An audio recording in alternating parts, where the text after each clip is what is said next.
big day today, guys. It's a big day. I cooked using my brain power and willpower and my ever real free will. I have cooked. Today we will cook amazing. Oh shoot, I am quiet, aren't I? Hello? Hello? There we go. Free will, brain power has activated, and we're gonna do something very, very cool today. Music just not, that is true. I did bump the music quite a bit. I swapped the intro music to the actual Halo 3 intro music. While I was cooking on doing actual music for the map, I found all the files related to the actual Halo 3 menu music, and they're all unique tracks. So I yoinked them. And now we have the real Halo 3 menu music. Rose cooking while he's cooking. Trust me, I don't think you guys are going to be disappointed. When are you going to update that into a vid? Because they're making a lot of sense then. I'm going to do a YouTube short very soon showing these new changes. I haven't done them yet because I'm still like tweaking and finalizing things like music and effects and stuff. And the entire system for like what I'm working on right now isn't done. And I think when it is done, which we might actually get it completed today, is going to be so peak. Oh, it's going to be so cool. Can we just see which songs you picked out? I haven't finalized them yet. I made a list of them, but I haven't implemented them yet. I mostly focused on reworking the entire music system rather than picking out individual tracks, which I'm happy to show you guys. Dude, I rebuilt the whole music system from the ground up, and it's so much better. I literally cannot wait to show you. I do still need to pick out better tracks, though. Dylan, thanks for the 5, dude! Halo 3 main menu music, I'm gonna go. Yeah, it's so good. Halo 3's main menu music is so good. Actually, some of the songs in the main menu music, some of them I don't even think are on Spotify or part of the main soundtrack. I think they're just unique small tracks. Like some of them, Halo 3 menu music is like 1 minute long little bits, and I have not heard them in years because they are actually only in the menu, and it's so cool to hear them. I feel like they're like little secret tracks. Either that or they're a part of some other larger songs, and I just couldn't find them. Release the Ultimate Forge files. Actually, I was looking at the Ultimate Forge. Why am I yapping here without being in game? Hold on. Let's pause. Let's pause. Let's get in game.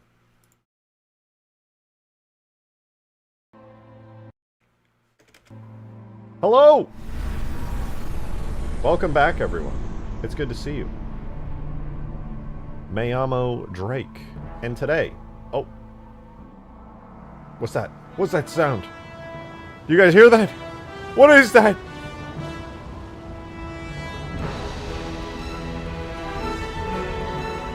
My God.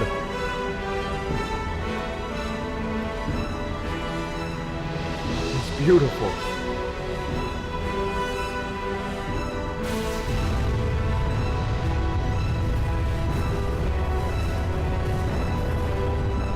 It's so beautiful. Backgrounds in atmosphere? I know.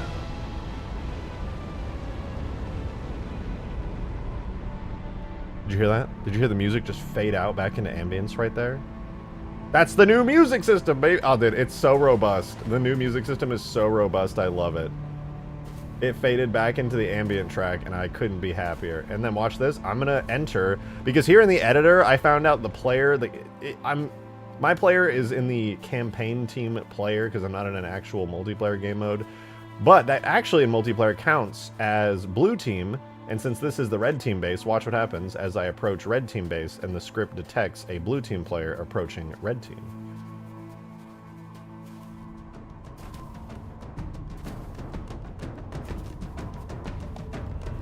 The music switches. Now I'm going to back out and stop approaching the base.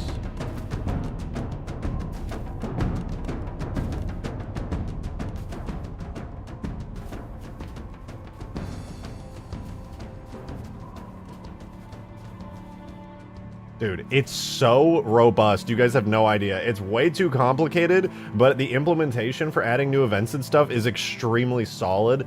And this, I made every single music track is now a custom sound looping. I did have to go away from the actual campaign music system where it like follows and blends perfectly, and instead went to a more like traditional fade. But I think it works better for the case of this, where I can choose very specifically when I want the music to kick in.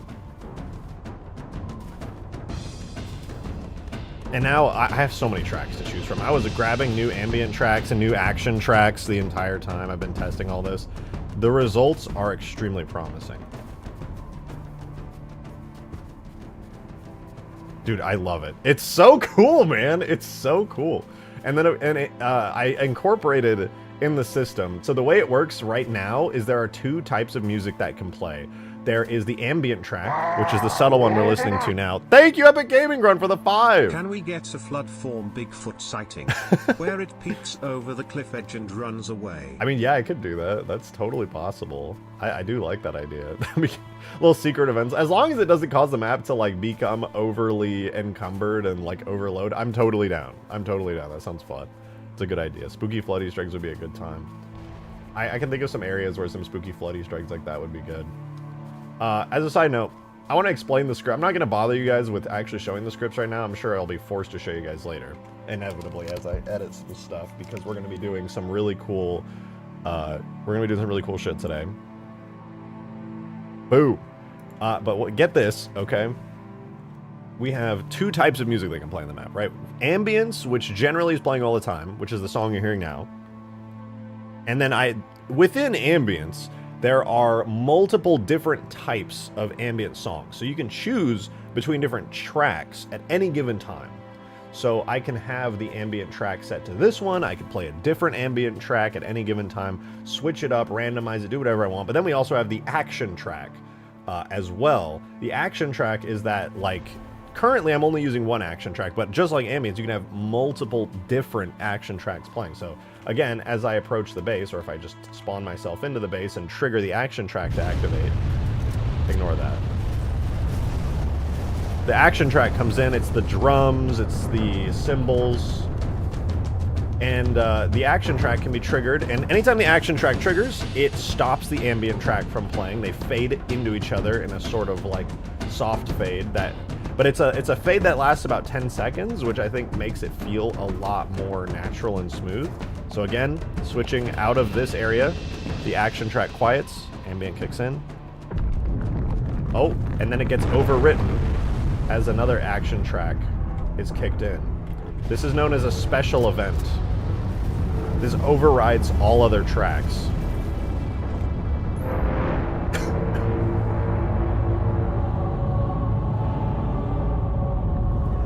So special events like this disable the music system dynamics and overrides it and forces it to play whatever this special event track is. And then after this event ends, the dynamic music track is enabled again, and whatever status it was at before is what we return to. So normally it would return to ambience, but if I'm over here in the base rating, it will transition immediately back to an action track after this event is over. So wait for it. We should hear drums kicking because I'm actually in an attacking zone. There we go. Instead of fading back to just ambience, the system recognizes what was happening right as the special event ends, and it knows to play this track instead. And if I wasn't in there, it would have faded back into the ambient track. So the whole system is really robust.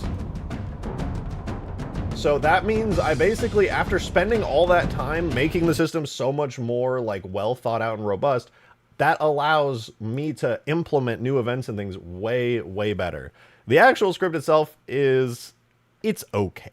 All right, I'm not going to sit here and glaze that I'm like this peak scripter or anything, but it works and it's robust enough that I can actually do some pretty great stuff with it. Was that, you asked if that was the War of the Worlds horn? Actually, it might have been. That was the Kraken horn from Halo 5, and every time I listen to it, I'm convinced that when the Kraken was being made in Halo 5, 343 at the time was like, guys, grab the War of the Worlds horn. We're just gonna remix it. We're gonna mix it up. And I think that's what they did, and I think that's why. I think technically it's the War of the Worlds horn, but it's actually the Kraken horn. And I'm pretty sure they just grabbed that sound and mixed it into the Kraken's horn. So technically it's the Kraken horn, but realistically, I think it's also the War of the Worlds horn, but not of my doing. All right, so this is what the script looks like. It's a whole lot of global variables. we have ambient music, action music, intro music, and I have this system here that basically, I'm not going to bore you with the details, but basically it allows for like a one-time switching of music through continuous scripts. And it's really cool because let's say I want to destroy the Spire, or no, let's say the Strato Sentinel kicks in, okay? So the way, just to give a quick little rundown, you basically have this variable called action music. This is actually selecting which track to play. So action music variable chooses which specific action music. So it chooses 4, which is like the holy choir action music. And then it sets this variable called action update to 2, which basically lets the game know, hey, we're switching from the ambient track to the action track. Then it spawns on the Strato Sentinel, and then I sleep 1, so that way, down here, this can action update, basically updates the music a single time and then stops. So that happens, and that's what the sleep 1 is for, because after it runs that, and it pauses for 1 tick here, then it comes in and it does this thing called action special, which pauses the whole dynamic music system. As long as action special is occurring, like it is in the Strato Sentinel event, we basically update the music to the track we want, and then we turn action special on, which pauses the entire music system from changing. So it locks us into that one track for the special Strato Sentinel event. And then it all goes through everything, and then at the end of that, we turn off action special. That way, you know, the event is over and the dynamic music system can return. And then I set the action update variable back to 1, which is actually ambient music, so it does go back to ambient music.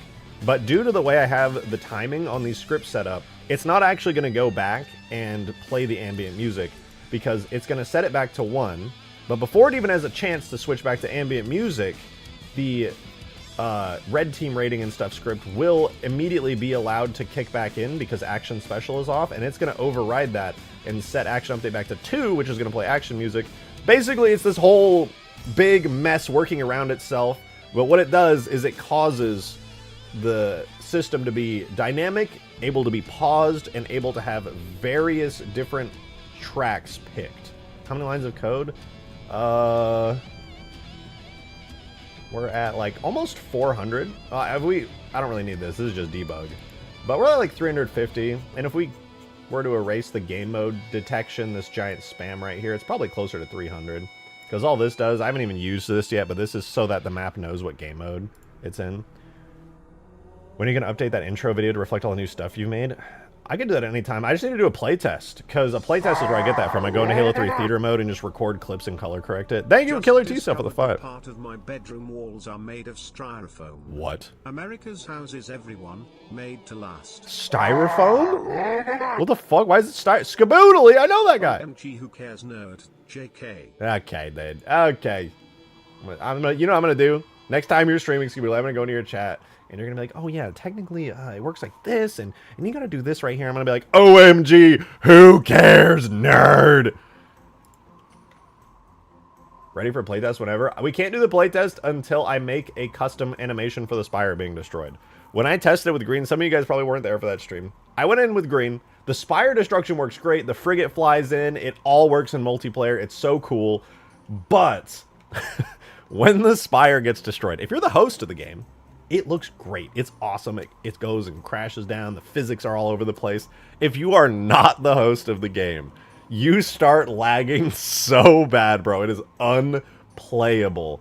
A solid minute of unplayable, horrible lag occurs as all the physics objects start crashing down. So what instead I'm going to do is I'm going to make a super detailed scripted animation where all the pieces fall, crash into the ground really nicely, and look super sick.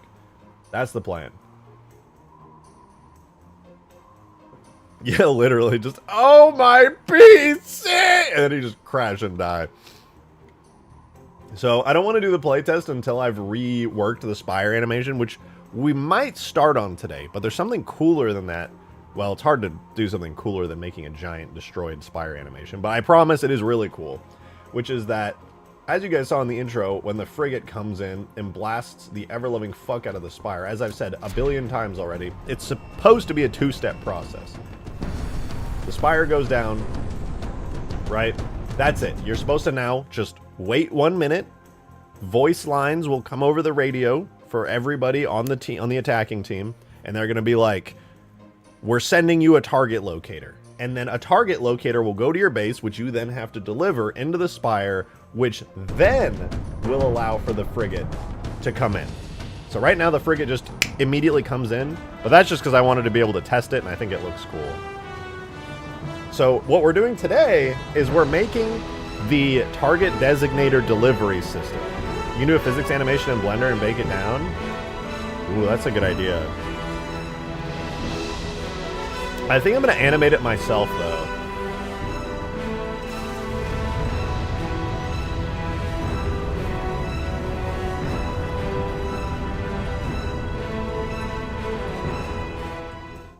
Oh, I died, so the music faded out. But yeah, I think I'm going to animate it myself, because I like your idea, Scooby-Doo, but the problem is, not even a problem, the thing is, with this, there's all these, like, little spikes and things, and it always did kind of bother me that it littered around as debris. So what I think I'm going to do is, in the animation, I'm going to manually be animating all these parts, the destroyed versions of them, and I'm going to have, like, a gazillion different bones in the animation that are going to have markers attached to them for smoke and effects. So imagine this, right? There's going to be a marker that has smoke that's going to be attached to this spike. So imagine this giant spike is falling to the ground as the Spire is being destroyed, and it hits the ground. I will then animate the bone to be at the point of contact between the ground and the spike. So it can look like, as the spike hits the ground, smoke and debris is like erupting out of the point of contact and moving to accommodate that. So I think that'll look really cool, and it'll make it feel a lot more like dynamic and realistic. And that also means that I can have less debris, and I can also have like spikes sticking out of the ground and stuff, and making it feel way more like interesting. Makes me want to fire my Spartan. Like, calm down there. Calm down there, pal. You're scaring everyone. But I feel you. I feel that. My idea for delivering the target locator is twofold, all right? This is what we're doing today. You might notice this beautiful Albatross, which we spent a lot of time on stream making work really good for Ultimate Forge over the past, I think we spent like 4 days just getting full destruction states and physics and stuff working for this. I'm going to be using an Albatross, I think, since this map is so big. People were saying, oh, what if you drop off like a little target designator weapon or something through like a weapon drop pod or something? And I was like, that makes logical sense. But this map is huge, and a tiny little baby weapon drop pod comes in, goes dink, and lands in your base. Ain't nobody seeing that shit. I'm sorry, you're just not. This map is enormous, but what you would see is an Albatross descending from orbit and smashing into the ground. That, you would see that shit. I promise you, you will see that shit. So that's the plan. I'm going to have the Albatross come in, try to slow itself down, but still smash into the ground and have the doors go and slam into the ground as well. I don't see how that conflicts with what you said. You could set your simulated ground plane as lower than the actual ground so that things sink. And I think you should populate your map with scenery, trees that use dynamic lighting instead of having them be baked instances. I don't think I can do a billion scenery trees. I'm pretty sure the game would like explode, but I don't know. There might not be a scenery limit. I just assume that there is. So I didn't want to fuck with that. I know as long as I bake it into the map, it's not affecting like overload. But maybe it's fine. The Halo engine has used a billion scenery objects forever. Maybe it's fine. I'm unfamiliar and I don't want to risk it. If you were right though, that would be way better. Because then I could also make it so if the scenery trees take damage, they break, which would be pretty cool.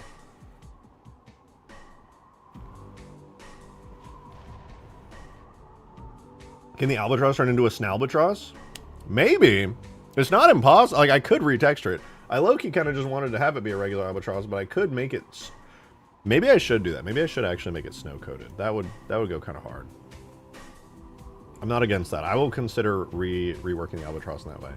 But I want to do this, okay? We're going to make a device machine version of the Albatross that is going to have the exact same model and everything as this. Yo, Killer T-Cell, thanks for the 5!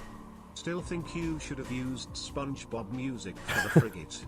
Fun fact though, most of the music used in SpongeBob is stock music. Really? Damn! I didn't know that. What the fuck? But all I know is when big maps, the shadows on the trees are like half a pixel and the pixel's like 9 feet wide. True, it is kind of ugly. Also, I mean, you could at least try seeing how many scenery trees you can get away with before things lag. Probably not a ton, considering it's Halo 3. The only downside, okay, look at all these trees. I know these trees feel relatively sparse on the map. However, there are 400 of them in total.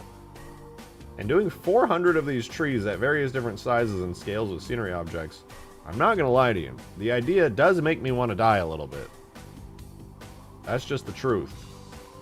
That thought sends me into crippling pain.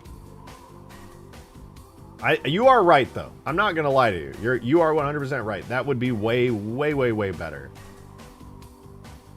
You keep adding new things. When are you gonna tackle the Flammensnog?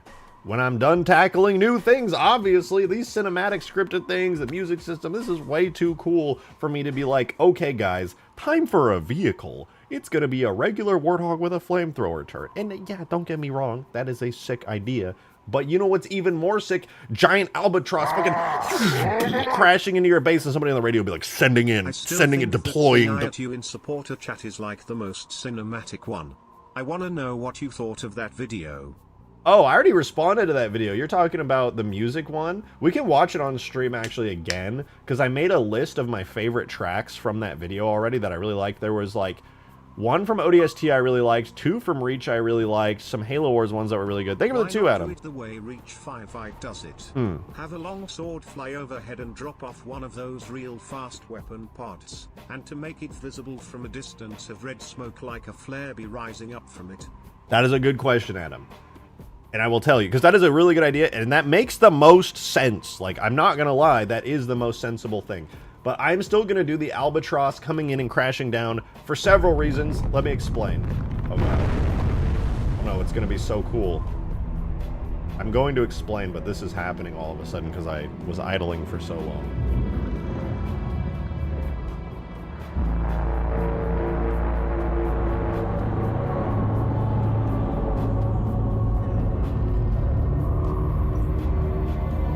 It's so peak. I can't look away.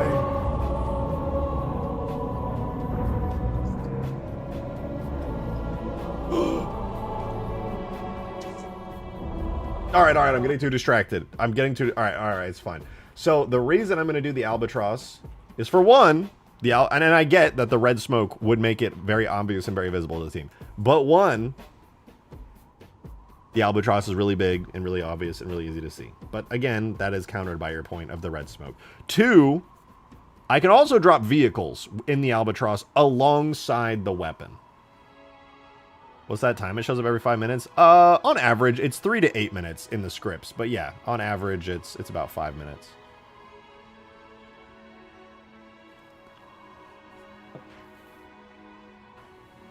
The Star Zone is actually the most epic things I've seen in the Halo engine. Why don't you make campaign missions? It frustrates me. Look, this is me dipping my toes into campaign, okay? I'm dipping my toes in there.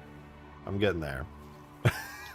But I agree, it's like the coolest thing I've ever done. And I didn't even make the model for it. It was all Davy Jones, but like visual and experience wise, it's probably the most cool thing I've ever made. And it's just a little animated object, but it's the vibes of it. It's the vibes. Me pushing you into the campaign swimming pool. I trust me, I do want to. I really do want to.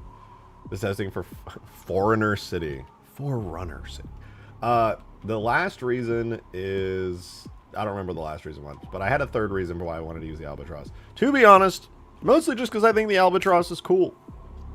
I just think the Albatross is cool, and I want to do the Albatross. Sue me. Don't do that. Please don't do that. I don't know, man. I don't know what to tell you. I look at the Albatross, I go, dang, that's pretty cool. I like that. Yurt. And that's pretty much the end of my thought process. Especially because you know how to actually animate cinematics with somebody. Oh, actually, I don't use proper cinematic tags. I would still have to learn how to do, like, real cinematics. All the cinematics I do are, like, hacky, spawning in objects, moving the camera perspective around, stuff like that. Also, what do you guys think about this? I'm opening Blender in the background, and I'm getting the Albatross open. But I was thinking, what if at the beginning of every match, every player was, like, loaded into the back of a Pelican, and it, like, faded in from black, and you got to get dropped off at your base? Might be a bit much, to be honest. but I thought it would be kind of cool, theoretically. It would also negate the ability to, like, spawn in properly, because you could, like, everybody would get dropped off at the same place at the beginning of the map. Or drop pods. Drop pods would be very cool. You're just remaking Warzone from Halo 5. That's true. That's true. We don't have any AI in here yet, but you're not wrong. It is pretty much that. As a start, drop off. I don't know what you said, Nick, but it sounded like you might be agreeing with me, so I think you're right.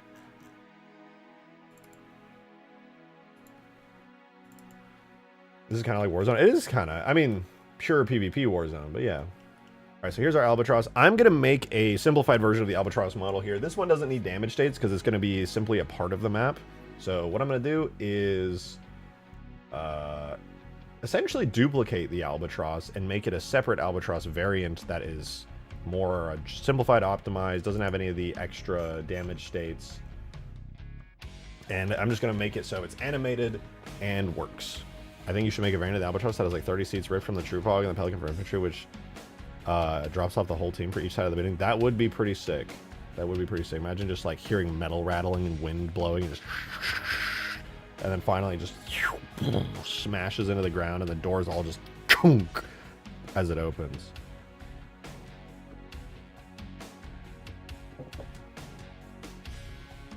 Am I ever going to add the mechanic of the Pelican carrying vehicles? I could on this map. To add the mechanic of the Pelican carry vehicles. That is a great question. Thank you for the 5. I totally could on this map, because on this map I don't give a fuck about Forge on this map. Like, I do. I'm going to add Forge, but it's not my priority at all. And that is the best, because it means I just don't need to give a fuck about everything working perfectly on every Forge map. And instead, I can just do whatever the hell I want.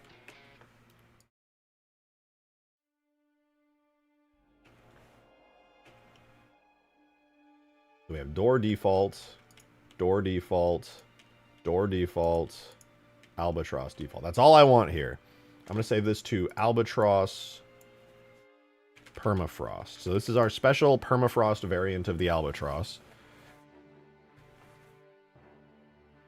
How hard do you think it would be to do a Battlefront squad style spawn system where you could spawn into your squad's vehicles and around them when they're out of combat? Not impossible, but definitely a difficult task. Think of the 2, Adam. Suit inbound. I will take back every dollar I've tipped you. No. Instead of being a flyable vehicle, you're treating it as it was originally thought and intended to be. A really big ODST pod. You know, now that you mention it, I think that's exactly what's happening. Halopedia can suck my ween. I win this round. I am the determiner of lore in my own maps. In Permafrost, it's an ODST support drop pod.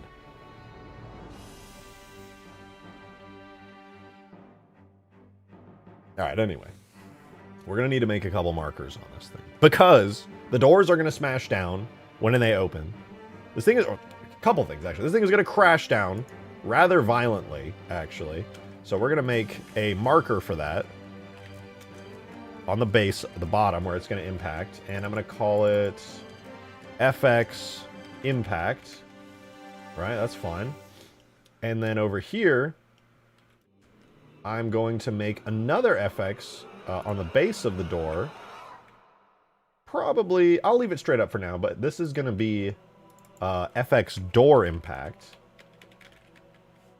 And I do need to make sure that this name is hard-coded into it, so we can reuse it multiple times. Thank you for the 2, Killer Cool if you added different biome B of the map. Different biome B of, like, biomes, you mean? What is it? Biome B of the map? I don't know what you mean.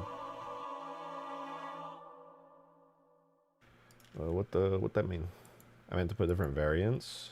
Of what? Of vehicles, or what does that mean? I don't understand.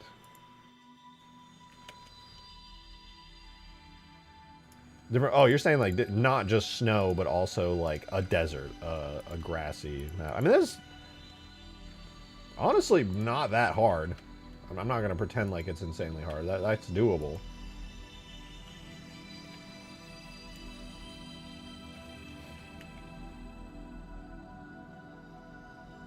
Like a setting version of the map. I mean, yeah, like realistically, that's not actually that hard because of the way that I did the map.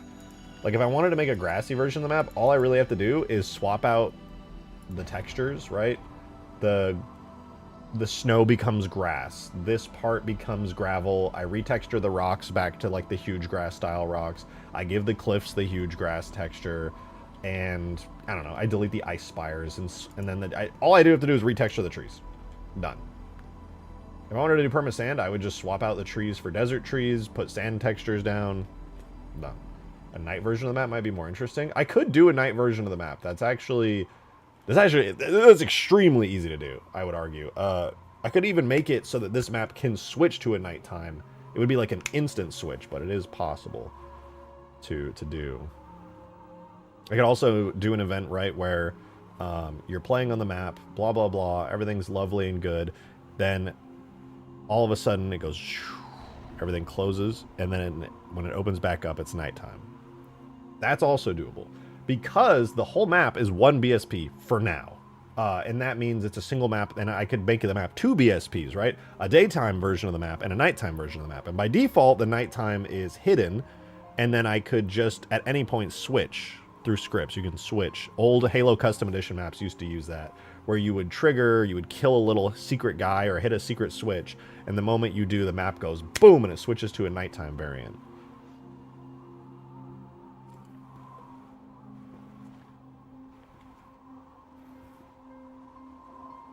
Though I could not do it dynamically, but it is very, like, I couldn't make like a sunset, you know, it's like on or off, it's like a light switch happening. The best way I think I could do it is to have the screen fade out. Put text on screen that says like 12 hours later, and then it like fades back in, you know, that's possible. That would be probably the smoothest way to do it. Glassed Earth version? Yeah, we're getting a little crazy now with the suggestions on like the theming, but yeah, that's also possible. Yeah. All right, let's get our Albatross in and functional. Oh, also, before I forget, I'm going to go ahead and do this. I'm going to add another marker inside the Albatross here, and I'm going to call this cargo for now. And essentially, the cargo marker that I just made is going to be used to transport stuff. I'm going to have to like move it around and stuff like that, but cargo will be useful for obviously transporting and attaching stuff to it, so that way when it comes down, there's actually, you know, something inside of it. There's a purpose. Okay, now I want to... We have cargo, that's lovely. We don't need to worry about markers. Now we need to go to the collision physics and delete anything relating to the destroyed or non-default collision. And I'm just doing this so that this thing is way simpler. Way, way simpler. Now we just have Albatross and all that stuff, so our collision's looking good. Next is physics. Honestly, kind of a nightmare, not gonna lie.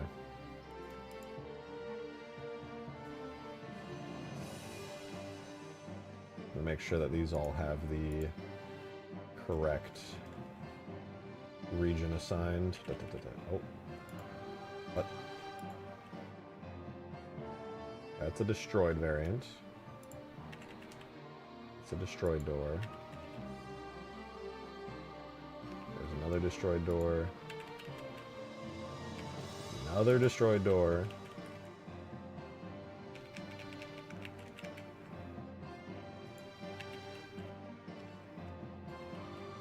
The physics model got a little bit messy, I'm not gonna lie. I stopped caring at a certain point. As long as it worked in game, I was more than happy. But there we go. Okay, there's our proper Albatross, simplified back to the pre-damage state version. What about a version of a... Oh, wait. Should the color be depending on where the team is? Could... Oh, it'd be kind of sick if I put, like, team-colored stripes on the Albatross. Oh, imagine I give it, like, snow colors and team stripes. Dude, that would be sick. Maybe I'll do that for the Albatross.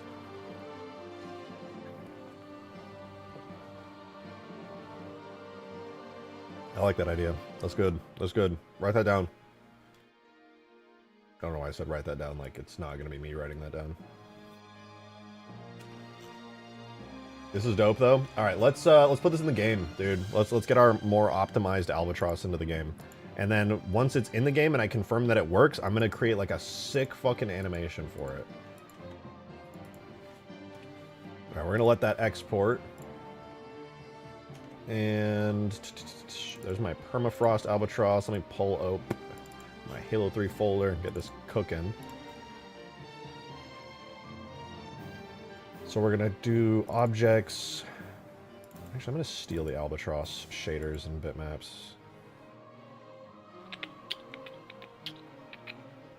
Data, objects, levels. Let's see, huge towers.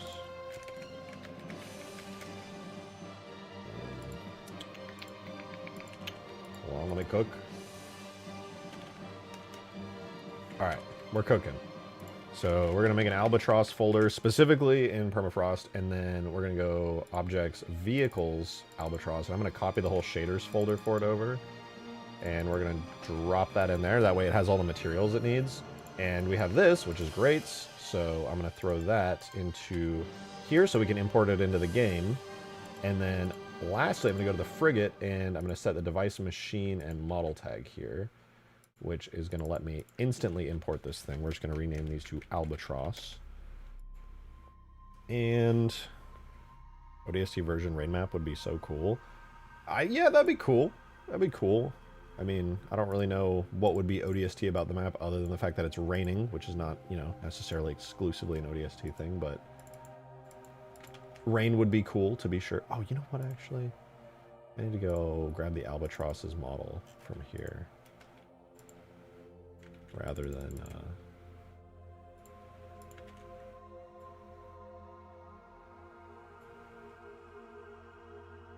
Okay, there we go. So, first thing I don't want is the Albatross's animation graph. Physics model is fine. We're going to bulk import this anyways. It's not a big deal.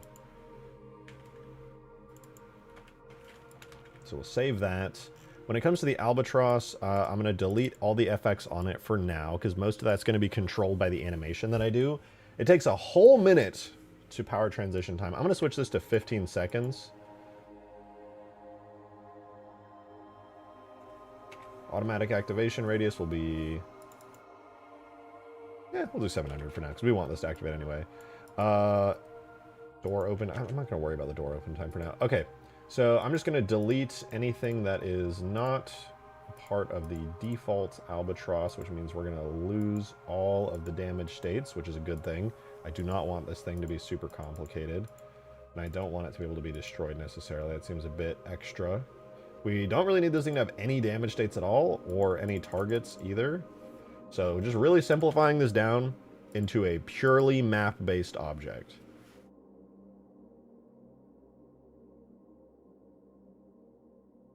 Okay, looks like everything's in. Nothing crazy other than the usual stuff, so let's spawn in our new Albatross device that we're going to animate here and have crashing into the ground. I stepped away. Did the universe explode yet? Not quite, but we're almost there. Oh, just let me click the fucking folder. Okay. Spawn in our Albatross. Yeah, it looks great. No complaints here. That is an Albatross. Let's make sure it actually has collision and stuff. Yep, very solid. Looks good. Doesn't seem to be casting a shadow, though.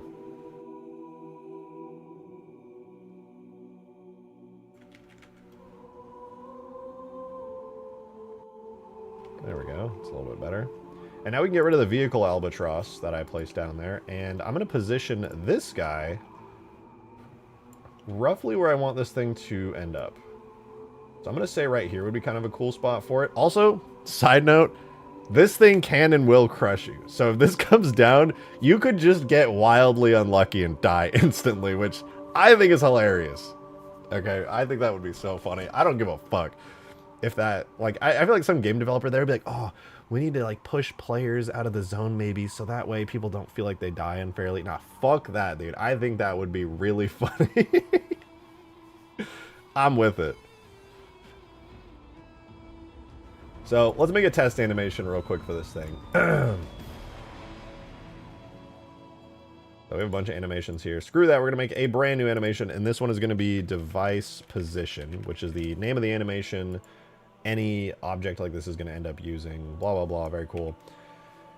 And we're going to go pose mode, and I'm going to make a keyframe where I take all of the animations, all of the bones, I mean, and we're going to lock them in. So at frame 0, now this knows that at frame 0, this is what it looks like. All right, then the actual animation begins on frame 1. This is basically a reference frame to say, hey, this is the default pose. Then we actually start animating on frame 1. So that means I'm going to close the doors by default. Yeah, we'll do RX. What is the animation for that?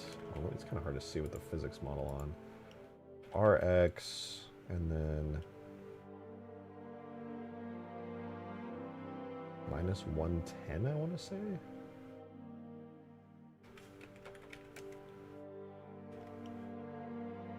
RY minus 1, RY 110. Feels about right. Okay. So deployed state is 110. All right, so that looks good. And then obviously I think it would be wise if this thing was extremely high in the air. What?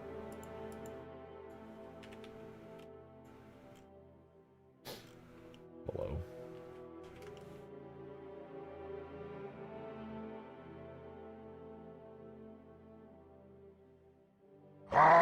What? What the fuck? Unrelated, but hey Drake, can you tell me why not Man's Sky is so good now? Dude, like Terry's even mods and mod collections for it, but absolutely zero Guna mods. I'm not joking. I mean, yeah. I mean, first of all, thank you for the 10. No Man's Sky has been insanely good for years now. It's such a good game. Goats, honestly. Absolute goats. I am not surprised there are no Gunner mods. I think that'd be kind of a weird game to have that on. But yeah. It is amazing. Nice, Squidward. Thank you for the 2, Orgalord. Nice, Squidward. Does it work now? There we go. Okay, let me just first export this really quickly, so that way when I do animate it, it doesn't stretch to infinity in game. That would be a little awkward.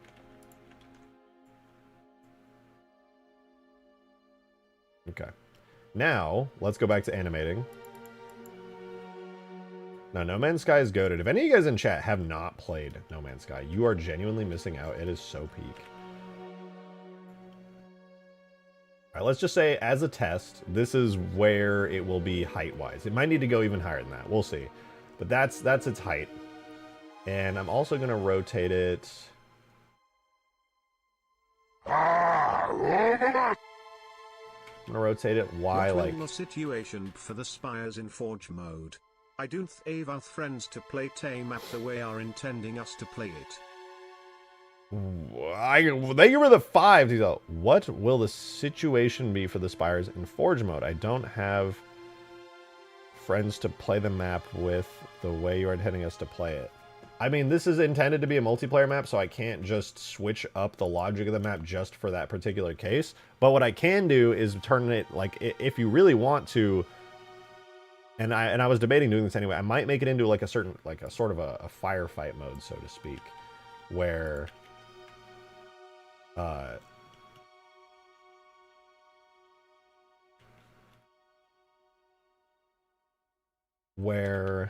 you can play in a sort of single player fashion.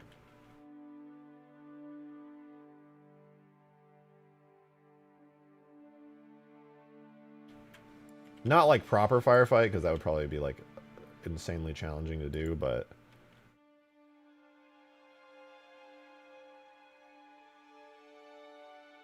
all right, let me see. How does this animation look? This is a test animation of the Albatross slamming into the ground at Mach 55.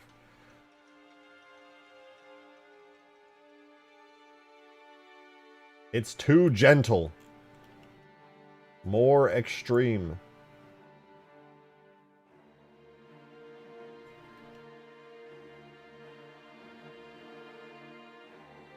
I feel like it just magnetically locks in. Okay, so it kind of shoom.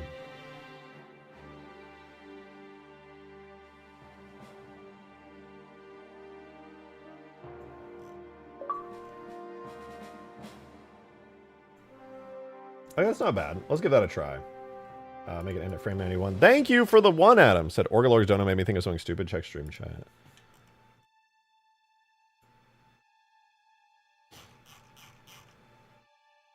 Am I allowed to watch this?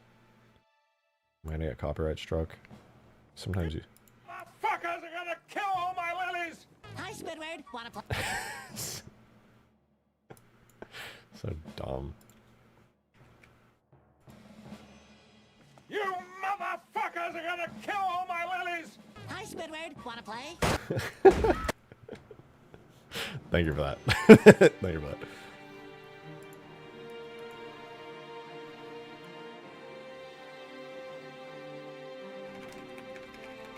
Alright, here's our test animation.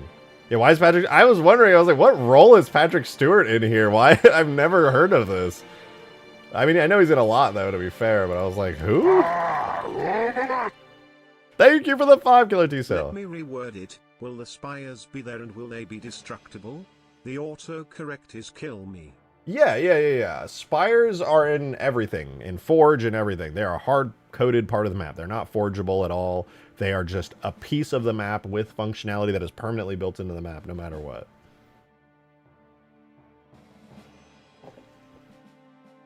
If I wanted to make it so that you could, like, delete them in Forge or something,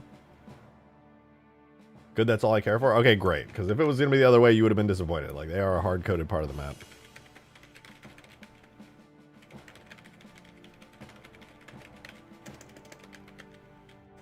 Alright, let's do this. Levels, multi, huge towers, Albatross.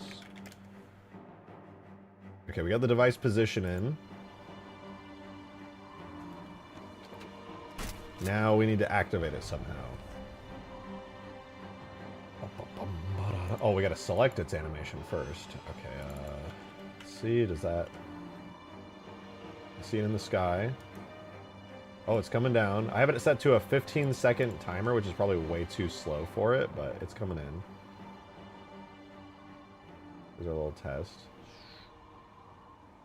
Yeah, that was a pretty boring animation, but it did work.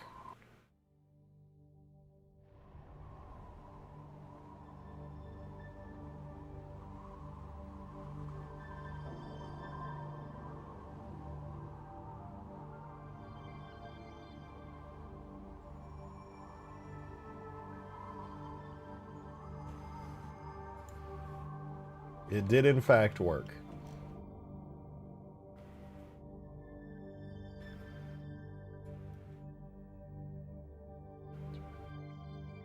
Let me see what it looks like sped up. Because right now, it's at 15 seconds. I'm going to set it to 7 seconds, which would be less than half the speed as before.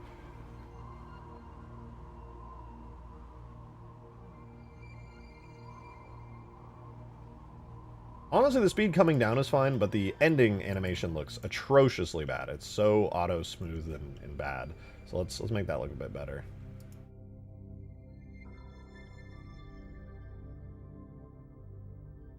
This kadomsh.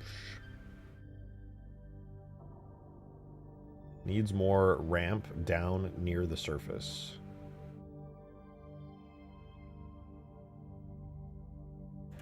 I assume you mean it shouldn't come in, like, and be laying flat on the ground. Yeah, let's make it... Oh, let me open the doors, actually. Then I'll try to, like, reposition it a little bit. Like, gradual speed decline? Yeah. What if I did this linearly? And this one linear as well, so it's like... What would that look like? Just fucking died.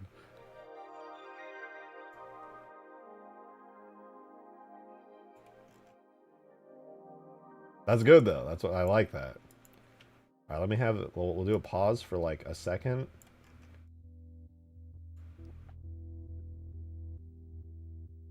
Where we'll insert the door keyframes here. And then we'll do like a 10-second delay where we go boom, RY, or RX minus 110, RX 110, and RY minus 110. Ew.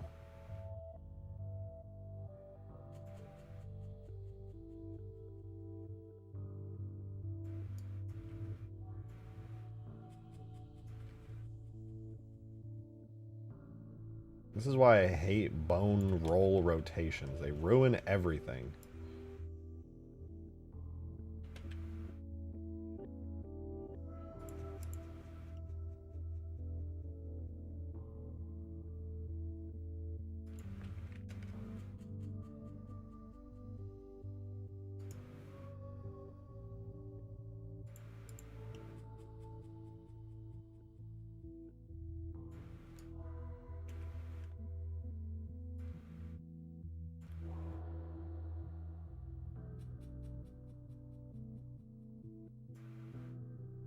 God fucking fuck, man. These little ass parts of the timeline. Gimme.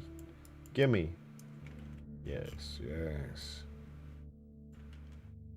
What the fuck? Okay, I gotta redo these bits, I guess. So we go up here to the sky.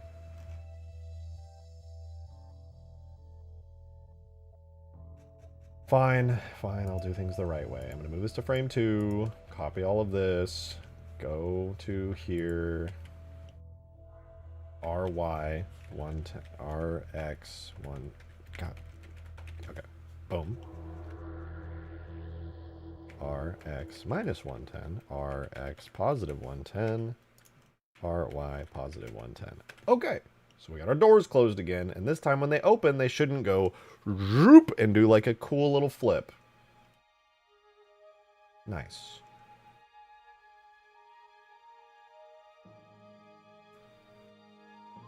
I'm gonna get rid of this, I'm gonna move this, I'm gonna grab these, then we can go back to what we were doing, where the doors open at frame 100.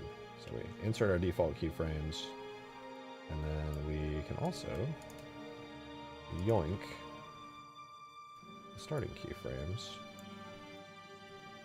Boom. What?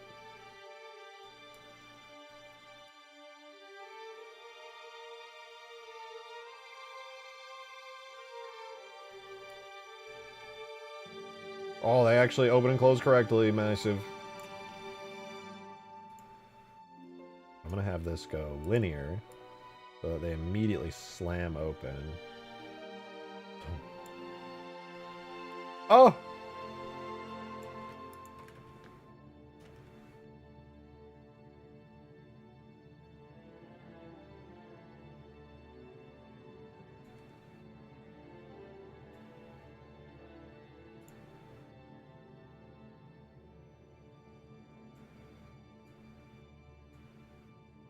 I don't know how that's gonna look, but we're gonna put it in the game and find out.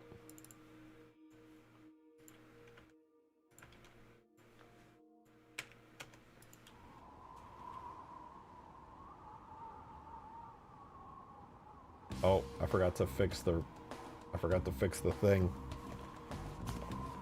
Yo, Demon!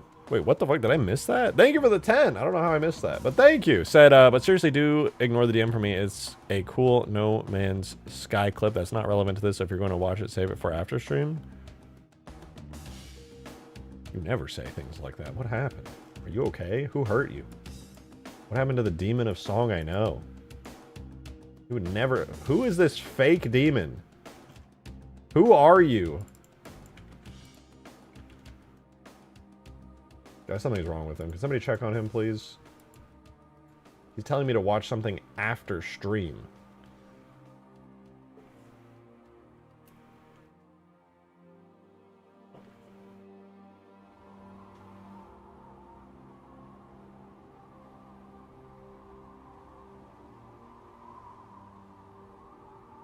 Because you're doing more important shit right now. Also, I'm a little sick, so I'm not thinking. Something must be wrong with me. I'm being nice. Ugh. Ew. Ew.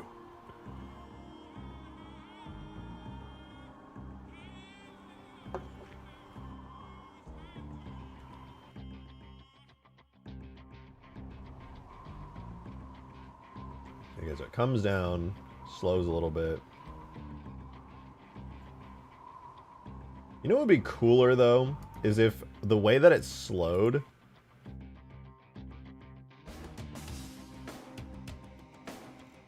Like, I want it to slow closer to the ground, honestly. Let me delete that.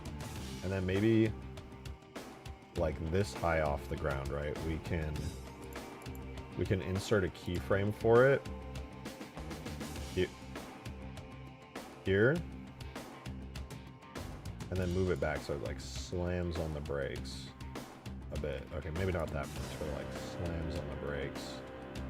So it still comes in fast, but you can, like, see it actually slow down.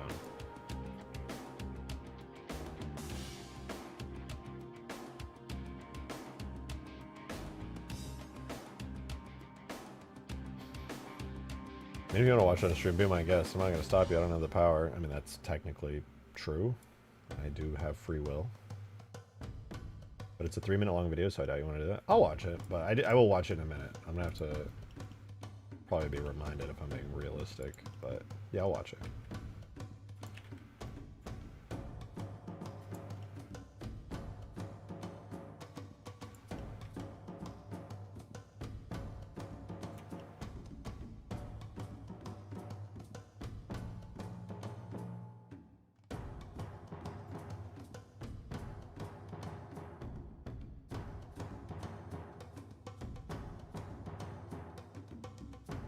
Okay, this will probably look a lot better, and I'm going to start doing engine effects and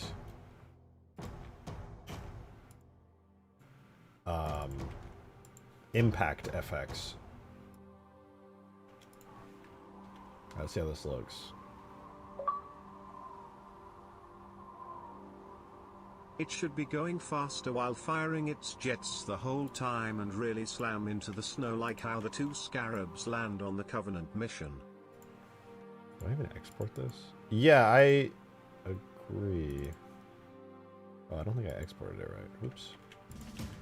That's my plan, essentially, is to have, like, very much mimic that animation.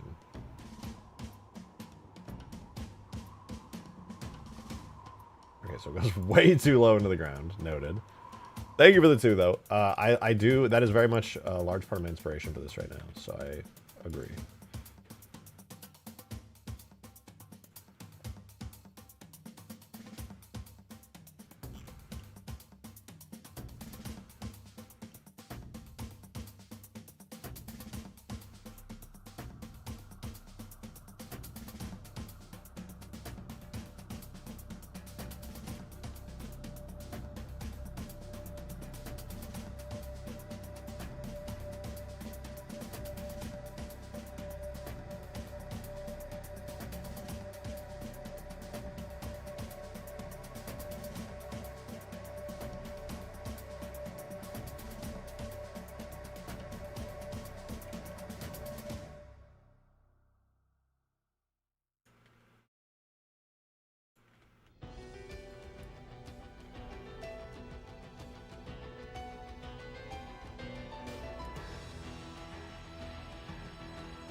Alright, let me see.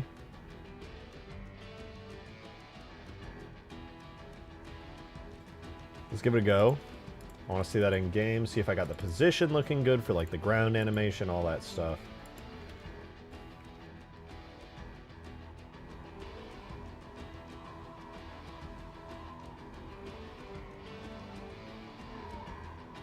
Still too low, but looking good.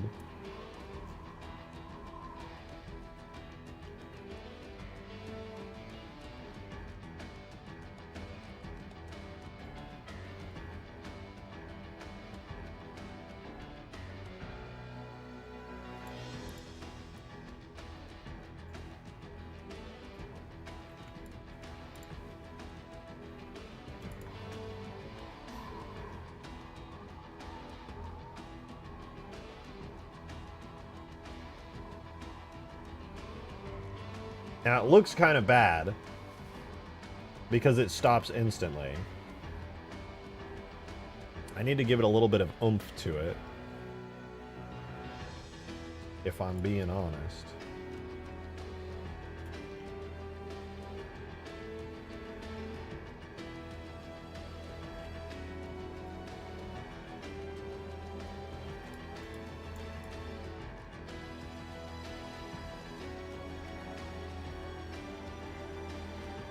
I'm going to give that a go. And then I'm going to start adding sounds and effects to it. And then obviously we can tweak the Albatross's impact and animation a bit more, but I think it'll be a lot clearer whether or not the animation is good once the effects relevant to it are in.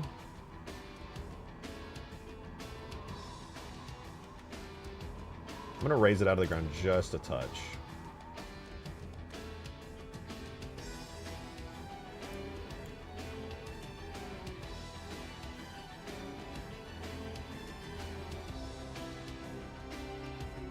Pivots like that.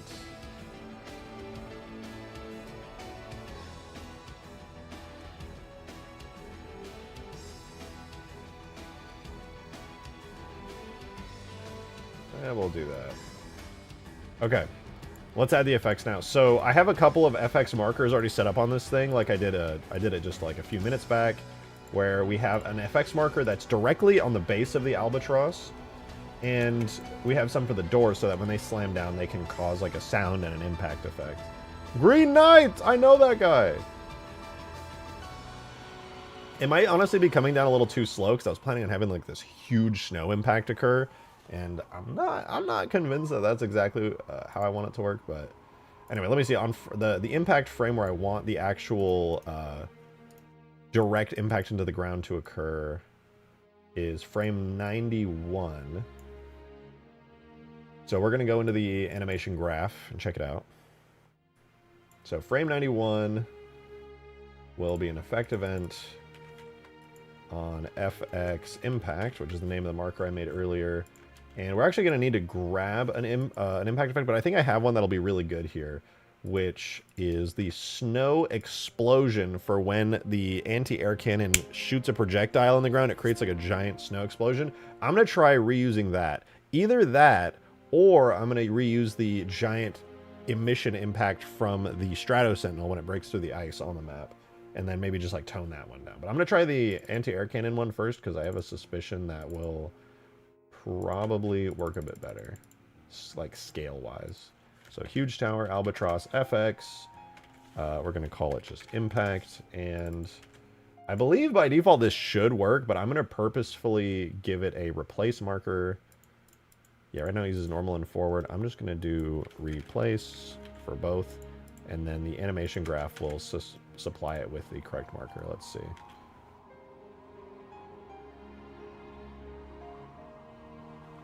Wow, nothing happened. That was awesome.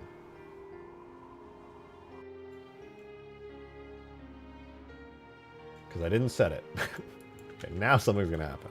I don't think there'll be any sound or anything yet, but I can add that in. Not bad. I feel like the radius, it kind of feels like it comes out of a singular point, but the radius that it emits from should be a bit bigger. That's not bad, though. It's a good start. Make the ground more for lands. I can add a decal. I can add a big decal. Yeah, it's definitely hitting the ground at too slow of a speed at the moment. I'm gonna try increasing the radius that the particles spawn at really quickly.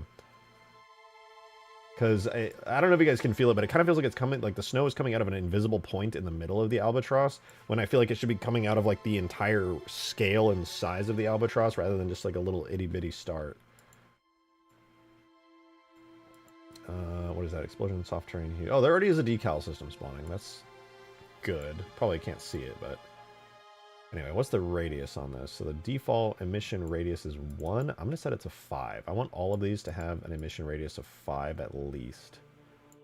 0.25 again. I'll do like 3 for this one because it's got a smaller emission radius. The chunks definitely need to emit at least from a radius of 3 world units. Emission radius at least 3. So I'm just going to set everything to 3, because honestly, now that I'm thinking about it, 5 is kind of big. We'll try 3. Emission radius 3.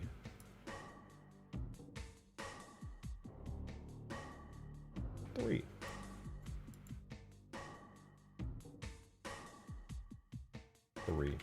This might end up looking bad. I don't know, though.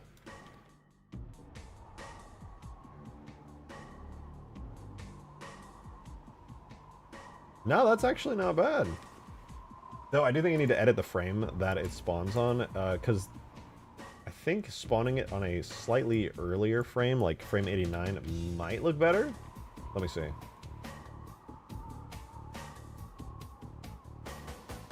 Oh, yeah, that felt much better.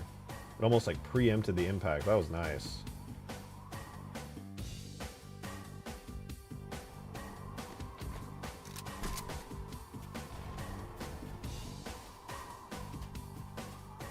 And now it just, like, feels a part of the map, you know? I'll probably raise it up a little bit just so that there's less snow inside of it, but that's sick.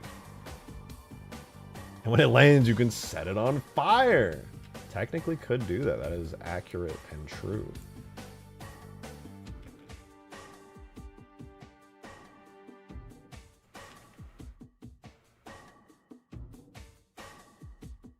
Okay, let's give that a go. Also, I'm going to reduce the time it takes to get to the ground. I'm going to have it be a bit faster on impact.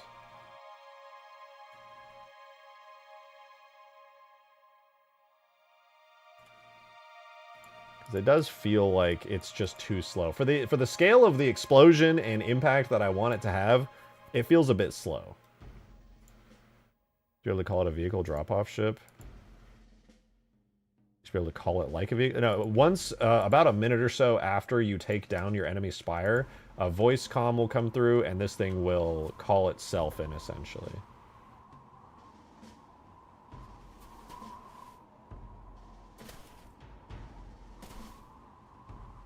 Okay, without the sounds or screen shake, it's kind of lame. And the doors are definitely opening a little too soon. But we can work on that. I'm going to move the door opening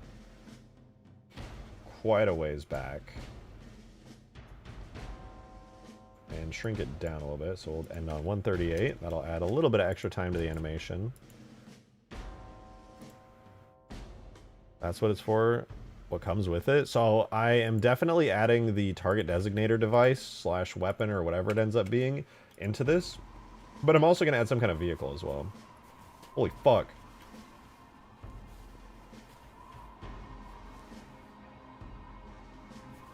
Okay, the doors feel like they open a little too fast, but also I think I'm going to offset the door openings, the timing for them. Let me at least do this, though. I need an effect for the doors slamming into the snow, too. Landing was good. Yeah, it's not bad. It's not bad. The effect is there. We'd obviously need, like, engine effects for it, sound effects for it. But the impact feels decent. The doors feel cheesy right now when they open, so we can definitely tweak that and make it, like, more impactful. I wish I'll see if I can find him. I have this ODST sound that I used for the RTS mod where it goes like comes flying in. It's a pretty cool sound. Let me see if I can find it really quick. It should be under my objects, vehicles, ODST pod, RTS. Let me check the animation graph, or is it under this? I think it's the cinematic deploy, and then oh, it's got a crash sound. Maybe I can use that. Oh, the longsword crash sound. Let me try adding that as a sound effect, because the...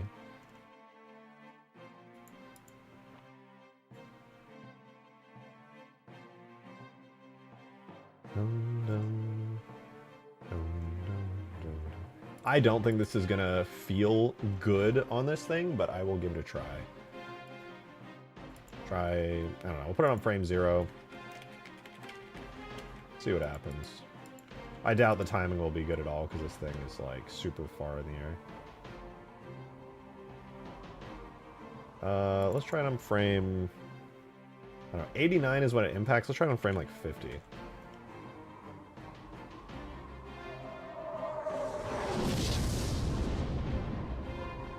It sounds a little small.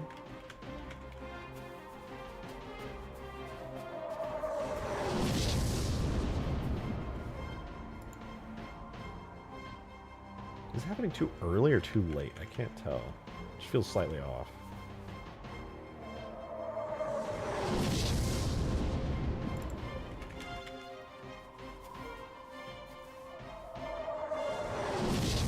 Okay, so I think it was like 45 was the closest I got to the sound map. I don't know if I like this sound, to be honest. This sounds kind of...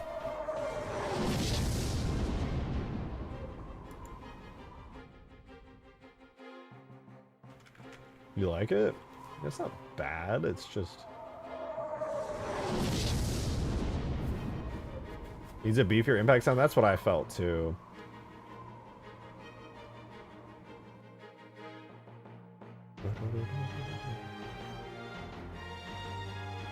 If I could double up another sound event on top of that, that might be kind of huge.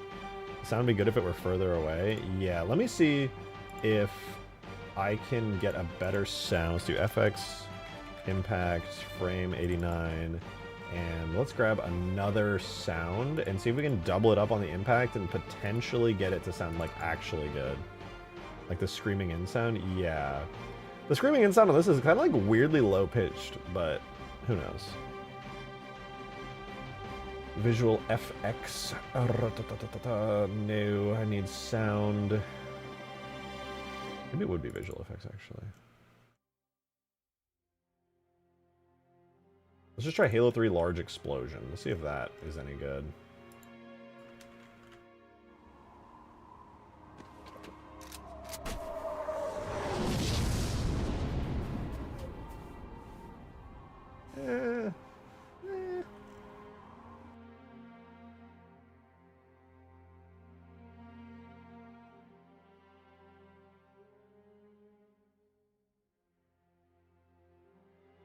How about that?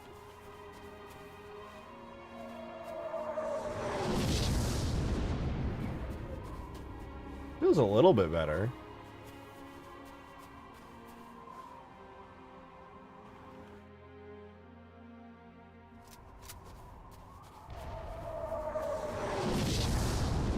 Use an alternate sound, maybe the longsword crash sound from Halo 3.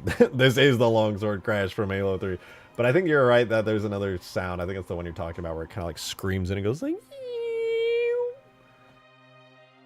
I can give it a look. Let's see if that exists in here somewhere. Wouldn't be under visual effects, I don't think. Maybe device machines. Maybe vehicles, actually. Vehicles. Maybe not. So what is this thing for anyway? It's going to drop off the target locator that you're going to use to actually take down the enemy Spire, and it's also going to drop off a vehicle.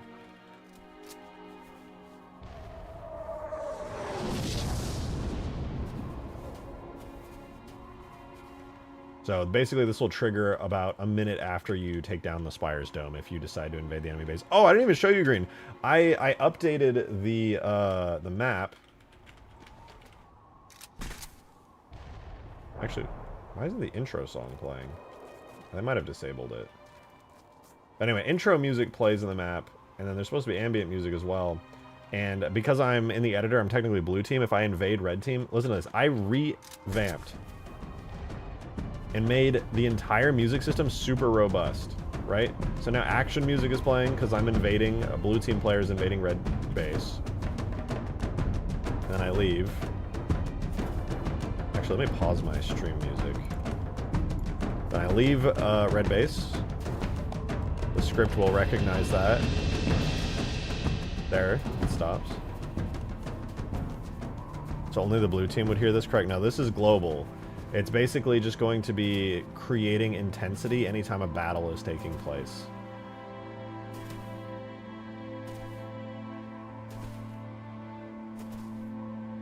If I could make it like per player, I totally would. I would want every player to have their own specific music tailored to them, but it's just a sound looping that plays through the map.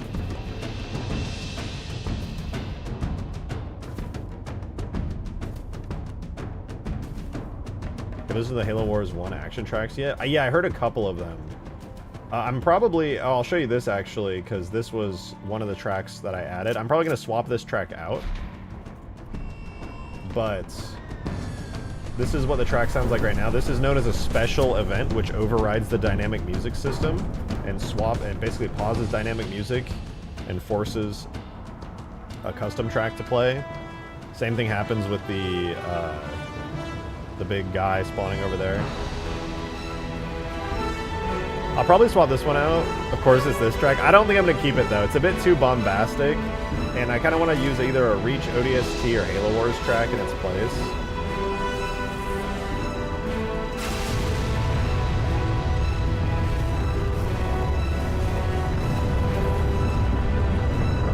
And then after the special event ends here, it zooms the dynamic track.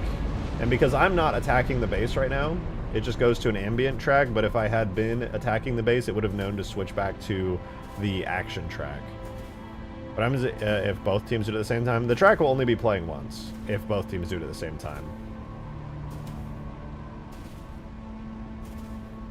I'm attacking. I'm going to attack the base.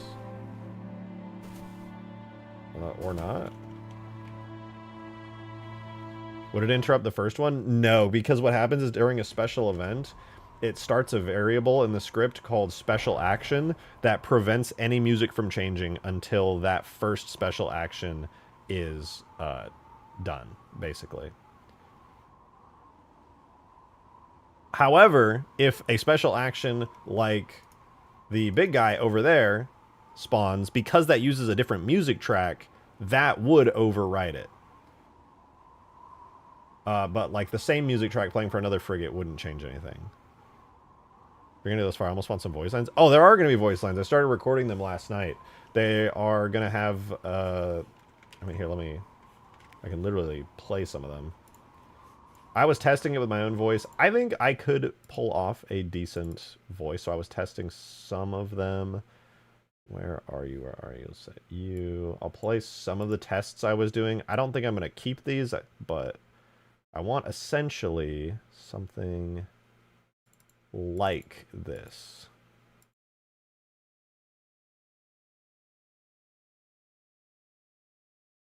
Confirmed. We are inbound and aligning weapons. Wait, did I not filter it? Oh, not you. Let's do one that actually has a filter. This is the UNSC. This is the kind of audio I want for it. Thank you for the one, Adam. What about edit the thruster sounds of Bug Spot from ODST clip and DMs? I'll get there, one sec. This is the UNSC solemn verdict. Target mark received. We are inbound. That kind of audio is what I want.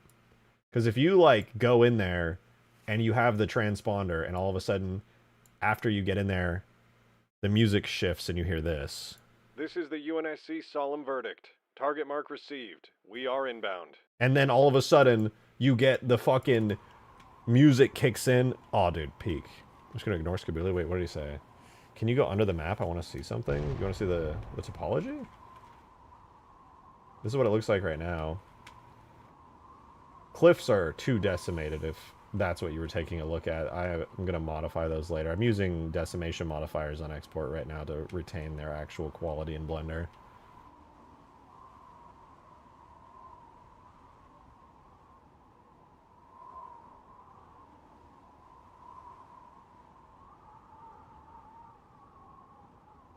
That's the map. Why have I not Boolean merged the big rocks into the terrain? Because they're instants. They're instance geopieces. It's super optimized to spam a bunch of instance geopieces around. It makes it the map handle everything like 10 times better. If I were to Boolean merge them, they wouldn't be instances anymore, and the game would be sad. And I would need like 1 billion portals, the engine would start crying. The fact that I instanced all these rocks means they count as a single rock in the game's limits. 200 rocks, the game doesn't care. It's technically 1 rock. Same with the trees. They're all instances of each other, so it's just counts as a single tree instead of 400.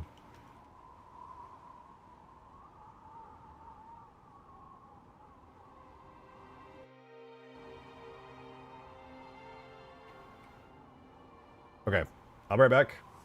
I'm going to use the restroom very quickly. And when we get back, we're going to continue making the Albatross drop sick as fuck. Be right back.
Go.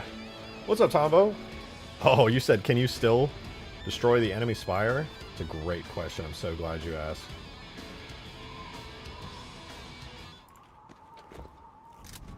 Let's let the dynamic music system kick in because an enemy's in the base.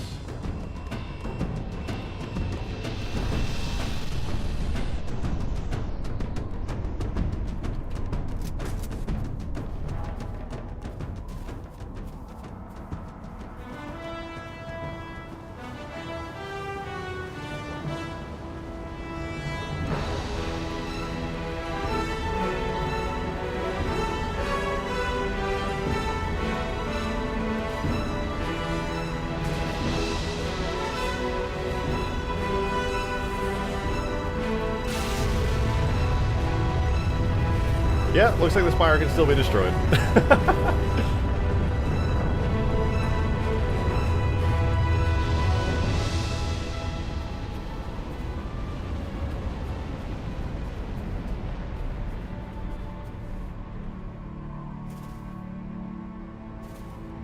Yeah, I think it's still working. Make up some lore names for the frigates. Solemn Verdict. That's my lore name, the UNSC Solemn Verdict. And then after that happens, or after you take the dome down, this work in progress event, it's still kind of ugly right now, but this work in progress event will bring down a target locator, which you need to deliver to the enemy Spire, which will then call in the frigate after you've taken its, after you've taken the shield dome down. So we're working on this right now, trying to get the animation looking good, because right now the animation's kind of bare bones, and there's not a lot of effects or sounds for it yet, so we're still trying to get it. UNSC Fallen Avenger, not bad. I like Solemn Verdict. The 2 for flinching is great. UNSC Mac and Cheese. It's not bad. That's not bad.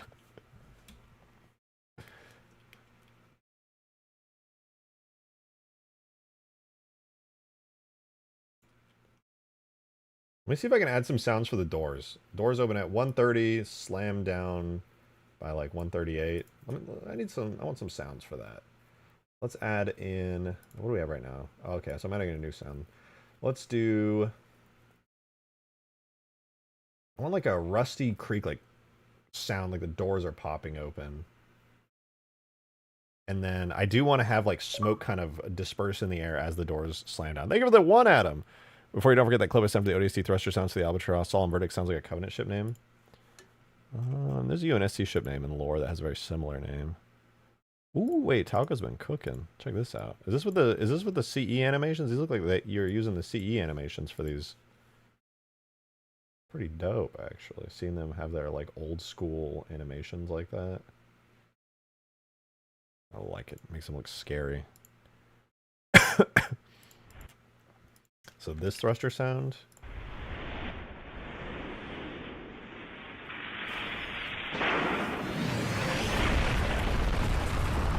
I think I did rip this sound at one point. Let me see. I think I have that sound, or at least parts of that sound in the game from when I was doing the ODST pod. I know that some of it's in the Foley, so it's like baked in, but I know that the Foley also... I vaguely recall going into it and ripping that part out. Let me see. It should be, if I did put it in the game, it's going to be in my ODST pod folder. We have the impact, which I think is the impact there. Oh, we need that, dude. That's important. We're using that. Hold on. What the fuck? Ambient vehicle destroyed. Yeah, let's use my actual ODST pod impact sound. I think that'll be a lot better.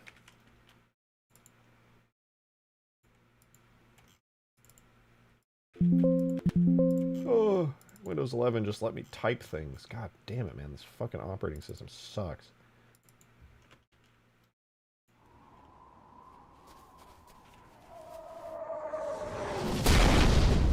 Oh, that impact sounds a lot better. Though, I feel like the speed, it slows down a little bit too much still. I'll readjust the speed and hopefully I get the impact to be a little bit nicer. But yeah, I like that sound a lot more. It's very, like, very meaty sound. Just fix the timing and make it look a little cooler, but I like that.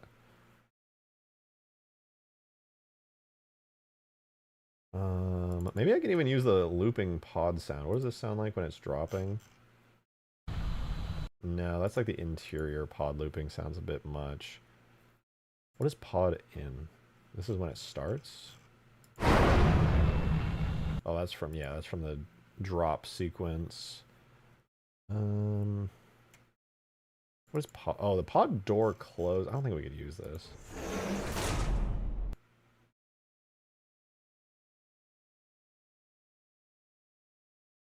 I was thinking maybe that could be when the doors come down, but I don't... doesn't feel like it would work super, super good. Stream chat for name help? I like the name. I like the UNSC Solemn Verdict. I think that's cool.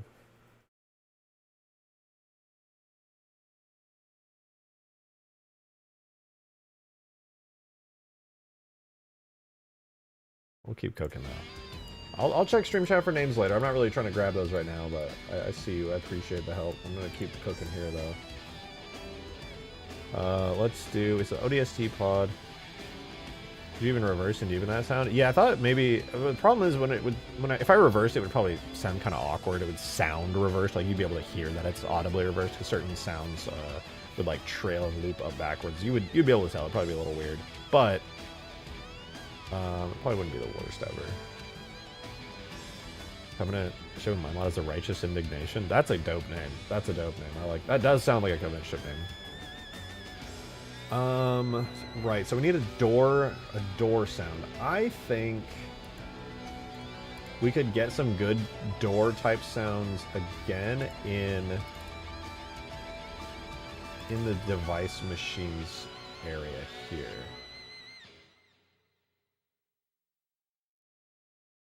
Try doors, lifts.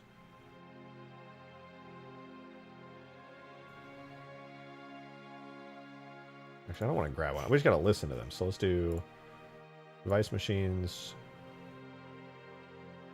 Doors, lifts. Oh, dude, we gotta listen to this, actually. Just for fun. This is not relevant, but this sound, A50 door. I love this because A50 is a Halo CE mission. You'll know which one as soon as you hear this door sound. This is in Halo 3. Oh, dude, so peak. So peak. What a great sound.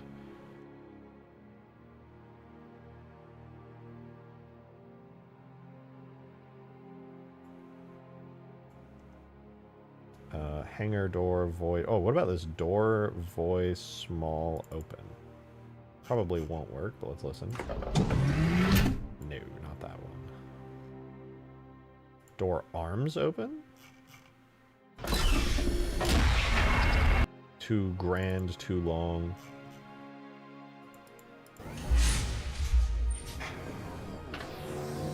Too space futuristically. What about base door?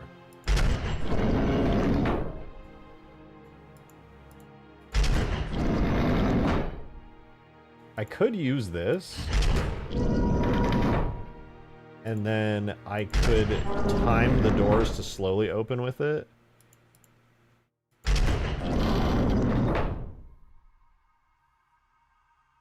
Maybe I could even animate the doors a little bit differently so that they kind of like clunk and then come down. That'd be kind of fun. I was debating doing that anyway because just the solid opening is kind of boring. Or they kind of like unlatch, you know, like let's do like an unlatch.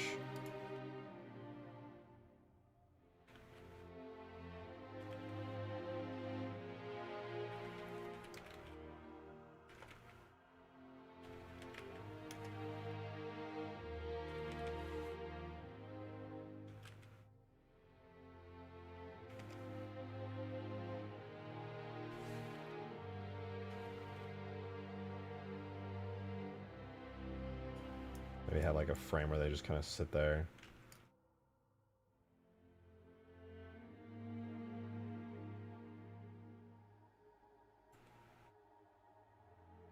Oh! Well, let's give that a try. It might not look good, but I can obviously tweak it as needed. Do a JM. Actually, wait, now that I think about it, these probably should be a bit longer, because this whole animation takes 7 seconds. 150. Go like that. You know, now that I think about it, while I'm here, what if I just do RXX2?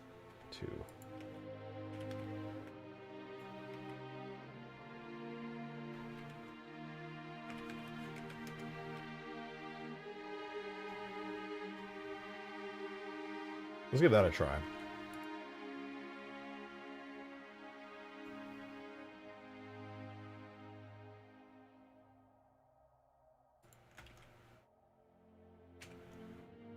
And then the frame that I would want to try playing that sound on would be frame 130, which is base door. So tag, sound, device machines, base, doors, lifts, base door. And again, that frame was 130. All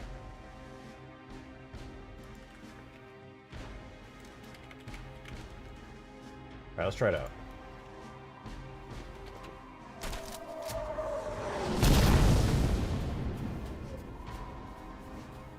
Doors might open a little too fast. Let me see that again.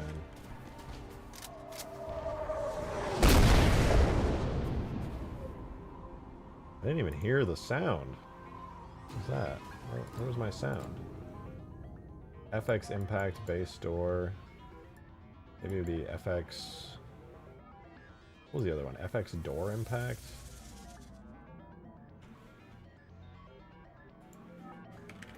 Maybe it's just too quiet. The sound might not play from super far away.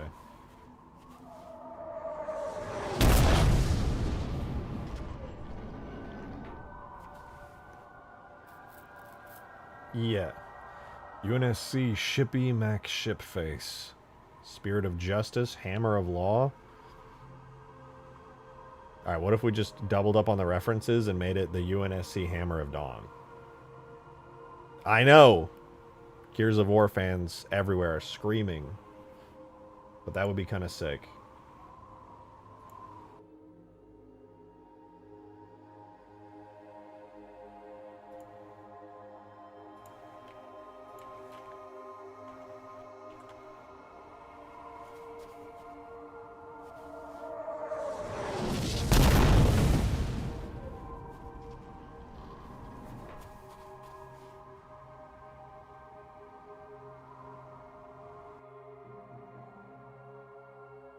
Yes, ship it. It can be done. All right, let me make that animation a little longer. And then at the end, I want to have a clunk sound that plays as well. So when the doors hit the ground, they don't just make no noise or impact. I want them to make noise and have snow fly up type impact. So we'll add another sound to the list, and this one will be a sound for when the door kind of slams into the ground a little bit. So let's see if we can find a good sound for that. I'm going to assume a good one would be under visual FX. Maybe like Halo 3 small explosion. Nah, that's a bit much. How about... where's like a vehicle sound? Human explosion small. A bit too intense. Halo 3 small explosion quiet? Yeah.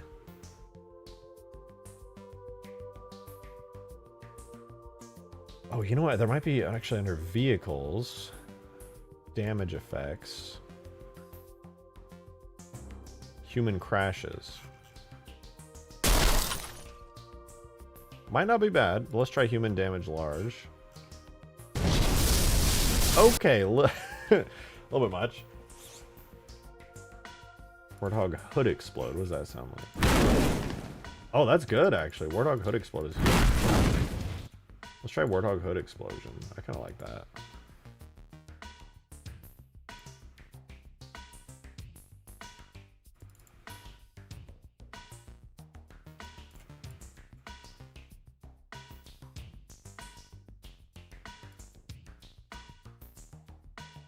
And that should be at frame one.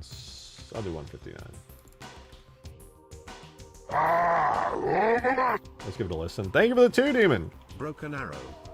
Oh, that's not bad either.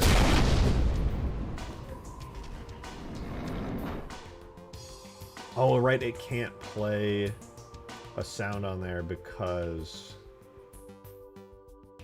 it's already playing a sound. Let me see if impact is available at that frame.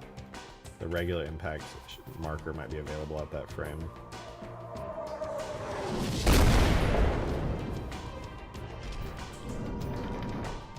Nah, it doesn't seem so. Also, it might just be that the frame is too late. Let me try 155.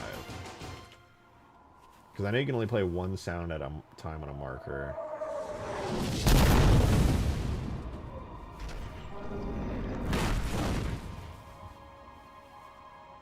The sound is a bit much. I'm going to go ahead and swap it out for a different sound. Maybe like materials. Do we have like a material? Yeah, materials. Soft. Terrain snow. Snow large. Okay, that's a little too soft. How about hard terrain stone? Stone collision medium. These are really, really subtle.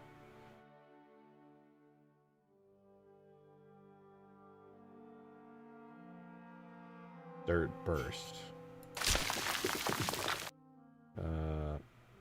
Dirt large. Ah, they're so quiet. Surely a campaign mod is next. Maybe.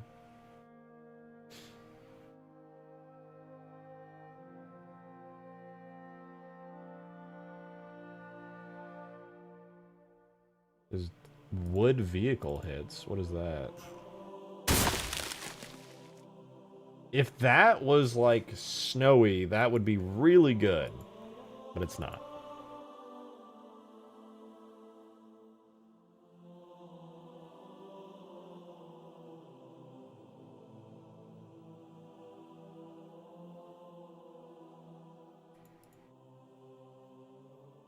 What about sand burst? Maybe this one's any good.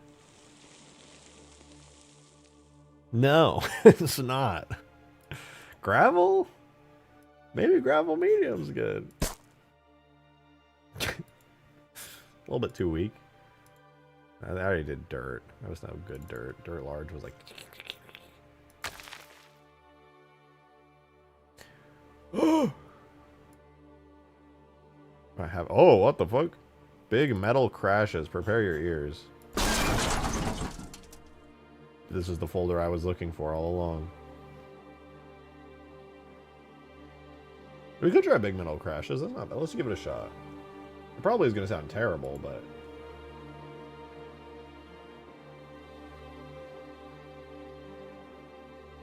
you never know.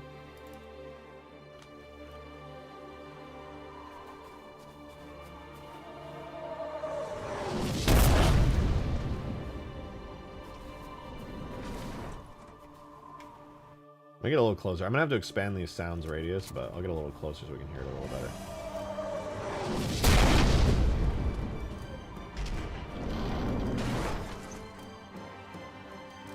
Honestly, not bad. I definitely need to retime the extra sound there to be like actually appropriate. But Adam, thanks for Going that too. off Stalker's Covenant ship name, the Righteous Indignation, I just thought of a name for a ground or other human stealth ship. The UNSC Silent Indignation. Alternatively, you could drop the UNSC part and it'd be a name for a Covenant ship. Silent Indignation's pretty cool, yeah. I think Righteous Indignation. I guess for a Prowler, Silent would be good. Not bad. How about the UNSC? Go!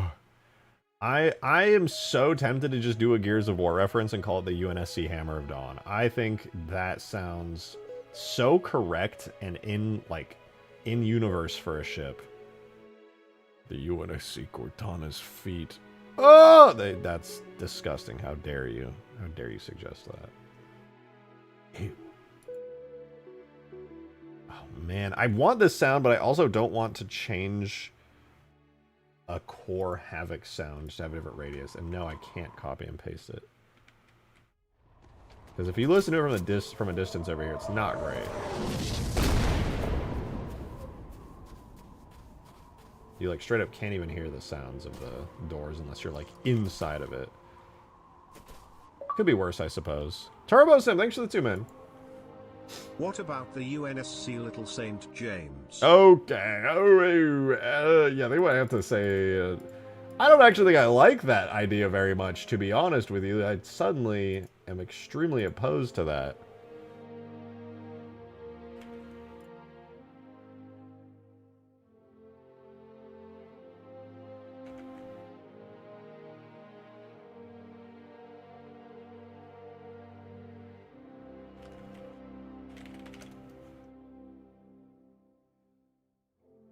UNSC Starship Enterprise. Beautiful. Why is there a delay on the engines? What the fuck? I'm gonna do a test. I'm gonna make the engines run for 6 seconds and see what happens.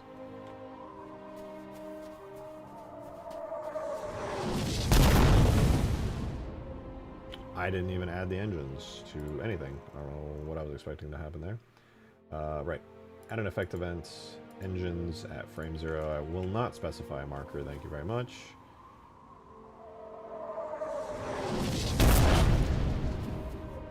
They flickered on for a single frame and then died.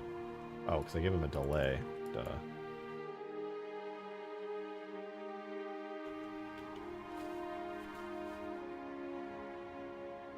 Hello.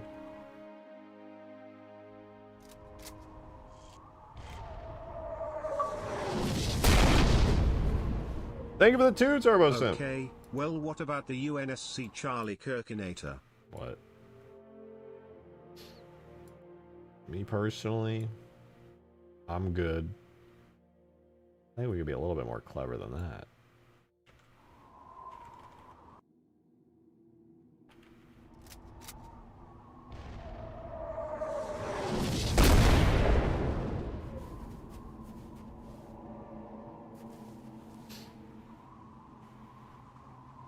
UNSC Meth Lab? How about...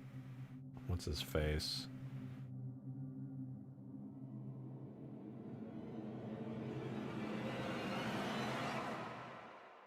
Location engines?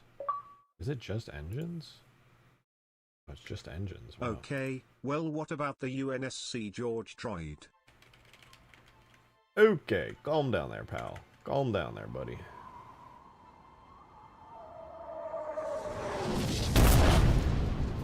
Where are my particles?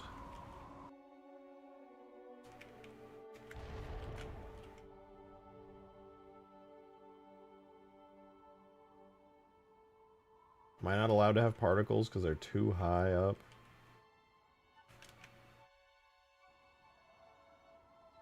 Oh, okay, I see. We don't get particles here. That's cool. No, I didn't even want particles anyway, so. That's really cool to see in the distance, not gonna lie. How far away can I hear this? I don't know what the radius I have on these sounds are.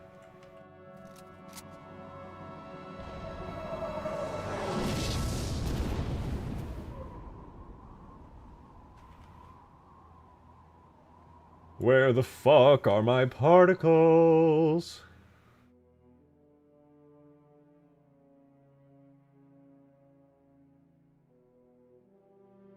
They're in a local coordinate system. They're a part of the single event that is this.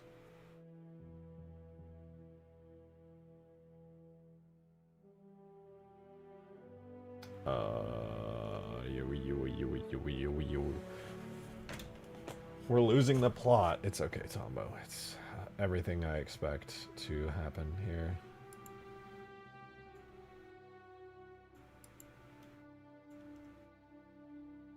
Oh, it's maybe because the LOD outdistance. Because it probably spawns in, like, super far away.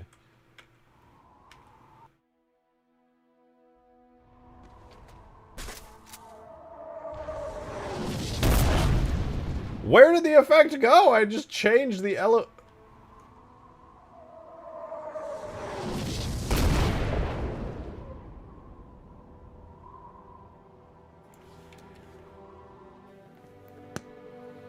Alright guys, you're literally just regurgitating offensive and political random shit for the ship names. We have lost the plot and the creativity has absolutely swirled down the toilet.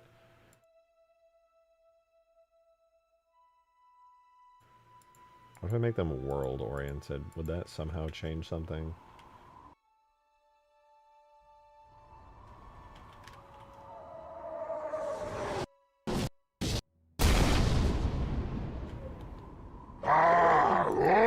It's not working.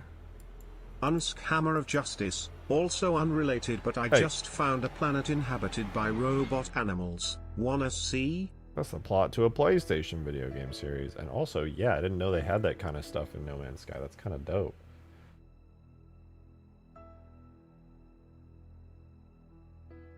Why? Please, spawn in. Please spawn in now.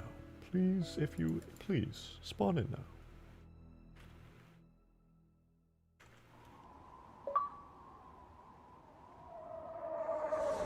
Okay, for real this time. What about the UNSC attitude adjuster? UNSC attitude adjuster? I mean, that's not bad. I don't know if that necessarily fits really, like, well in universe, but it's a cool name. Where are my particles? They're not spawning! Ugh!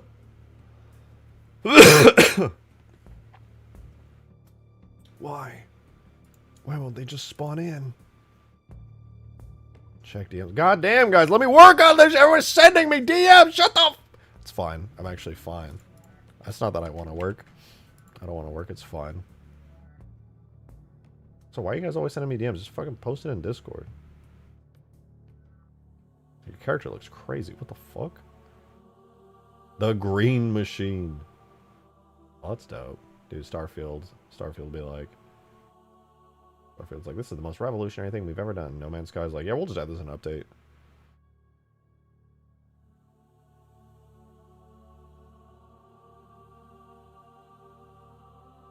Wait, you're right. It is the green light machine. What the fuck? God damn it. Wait, you can do ground vehicles now? Bro, what is No Man's... Stop sending me 5-minute clips.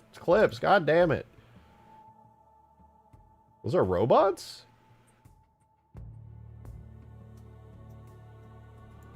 Those aren't robots.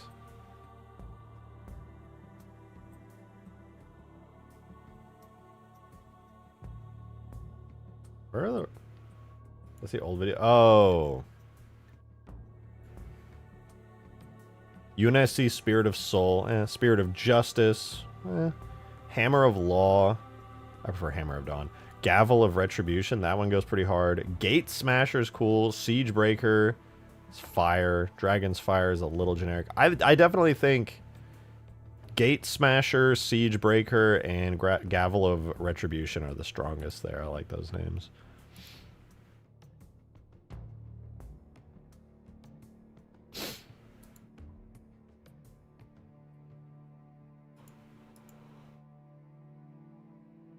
I would like to know why this effect will not play particles.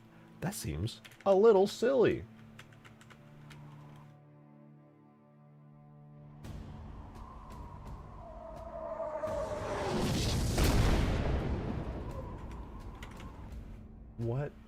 What about this makes particles not spawning and not work? I'm so confused. I just want a cool effect, man. This is not complicated.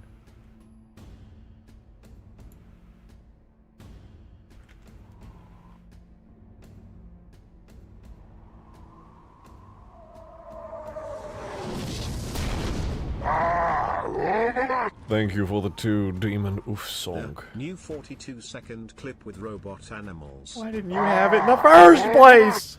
Thank you for the killer T-cell too. What about the UNSC Neutron Rage? About the UNSC Jimmy Neutron. Wire, I know.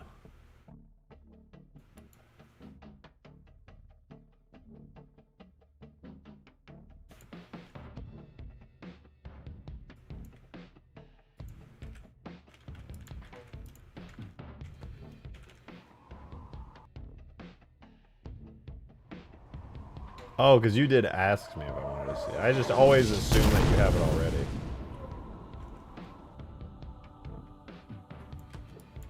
Honestly, that's on me.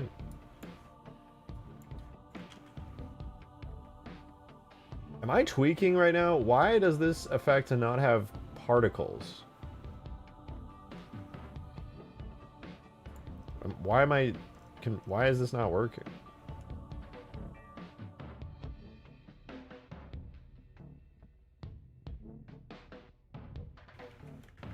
Is it because it's too far away? I don't understand.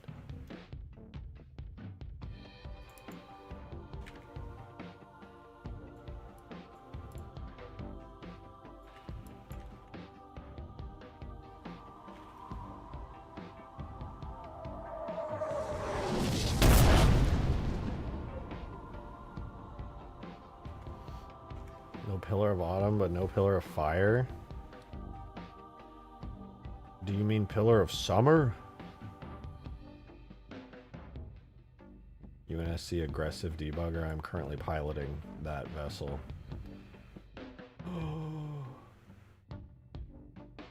Mission rate 30. My brother in Christ, these particles. They should be spawning in and they're not! Why? What if I copy the parts block, delete the parts block, and then try it again?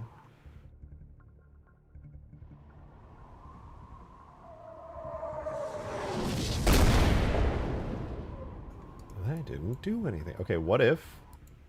oh, is it because I have a loop start event? Maybe that's why. I set this to replace.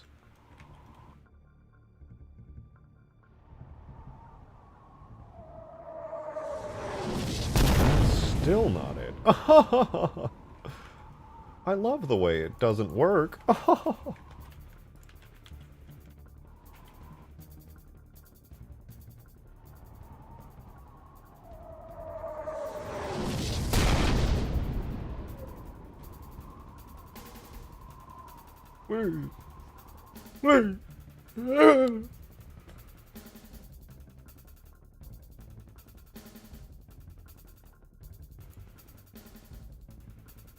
At this point, I don't even know what it could be. I'm lost. I'm scared and I'm confused.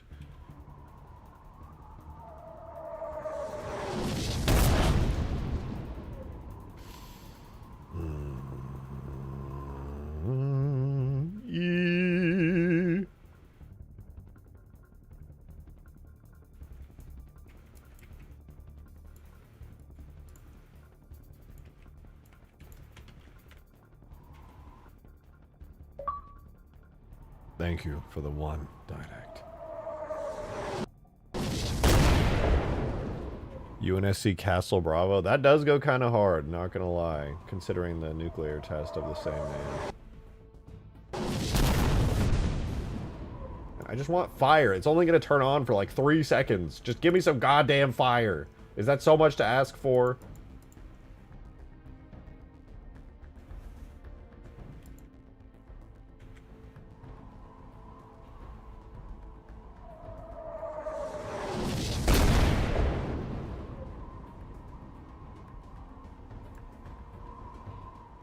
The fire!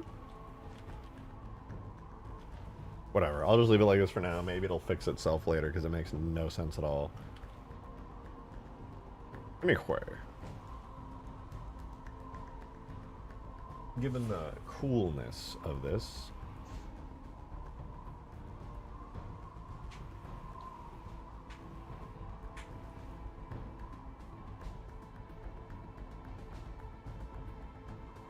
I want to activate it and have it spawn in at the appropriate time now.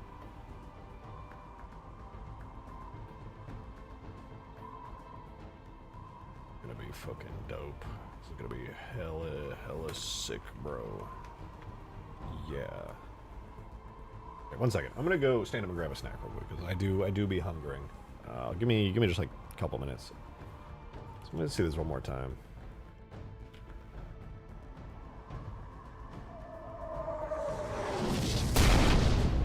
That is starting to look good. That is starting to look good.